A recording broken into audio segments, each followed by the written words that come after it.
All right, let's get started, everyone. Tatiana, welcome back. I hope you had a good trip. Any highlights?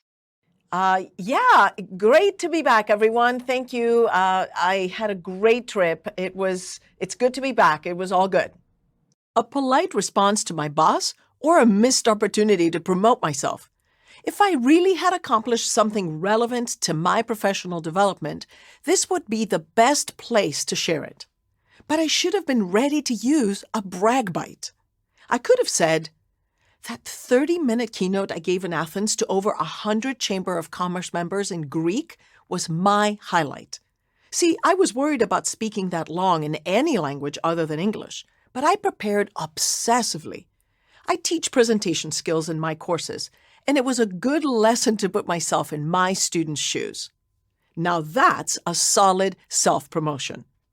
It was relevant to the context of the meeting, tying to my position as a faculty member, and with a tablespoon of humility to keep from sounding too obnoxious. Peggy Klaus, the author of the book Brag, The Art of Tooting Your Horn Without Blowing It, says that bragging or self-promotion in today's culture is not a choice, but a necessity. The question to me came at the beginning of a meeting, but for you, the opportunity to brag may arrive differently. Perhaps an encounter with a company exec in the parking lot or during a company picnic.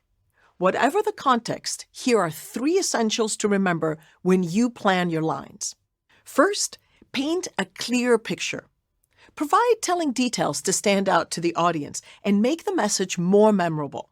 Regardless of the question, be specific in your response and use examples your audience will relate to. Next, be humble and authentic. Self-promotion and humility may seem like oxymorons, but they are not. I chose to reveal my concerns about speaking my native language, but I also emphasized my accomplishments, and in a non-arrogant way that was genuine for me. With a trusted friend, practice responding to questions such as, what was your biggest lesson from this past year? What are you most proud of at the end of this project? Or what do you do every day that makes you happy? These may seem almost silly, but they're a great way to learn to confidently tout your accomplishments with a measure of humility. Lastly, loop back to your audience.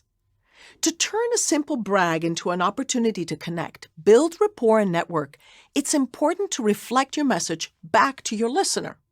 Now, find what you have in common and then craft your story to draw them in.